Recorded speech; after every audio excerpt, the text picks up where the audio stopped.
係孔子嘅後人，在家中最細屋入邊嘅男孩子敬上女爸爸好苦惱，因為當家有好好味嘅食物同好好玩嘅東西，他們都會揸嚟揸去，誰也不肯相讓。係孔融4歲那年嘅一天，爸爸嘅朋友給他嘅屋企送來了一塊琉璃紙。見過父親，呢個係李夫人。李夫人好。你哋睇下呢個係李夫人送俾我哋嘅禮啊！多謝李夫人。孩子們真乖，呢啲你就好新鮮㗎，你哋快啲嚟食啦！哇！呢啲梨好靚啊，好想食啊！嘿，唔好急，唔好急，呢啲梨係要洗咗先可以食㗎。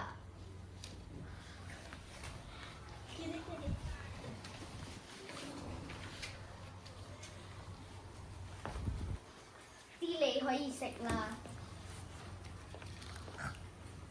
點解哥哥可以食最大嗰個梨㗎？都想食最大嗰個梨啊！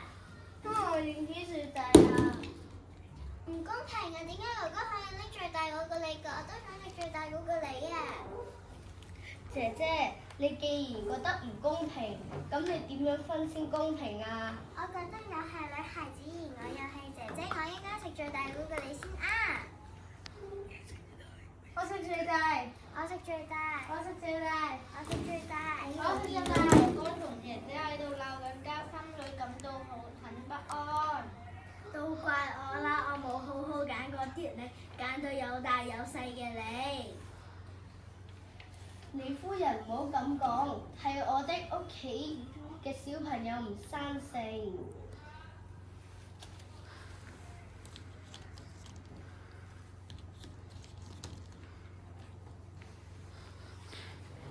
容易，點解你揀最細嘅梨啊？因為我係年紀最細，所以我要攞最細嗰個梨啦。但哥哥姐姐比我大，所以佢哋要攞大嗰個梨啦。你唔想食最大嘅梨咩？呢啲梨係李夫人送俾我哋嗰啲梨，最大嗰個要俾佢哋啦。而爸爸媽媽係長輩，最好嗰個梨要俾佢哋啦。容易，你年紀咁細就識得謙讓同埋關愛兄弟，真係一個好孩子。好讓你過嚟一下，李夫人，你咁細個就懂得感恩同埋謙讓你兄弟姊妹，咁個最大嘅梨就俾你啦。唔使啦，呢個留翻俾你啊。你就攞住啦，當你嘅獎勵。唔使啦。我都係食翻最細嗰個梨啦。我都食最細個梨啦。好啦，唔好爭啦！你哋全部都識得謙讓同埋關愛兄弟。等我一陣就切啲梨，之後就一齊分啦。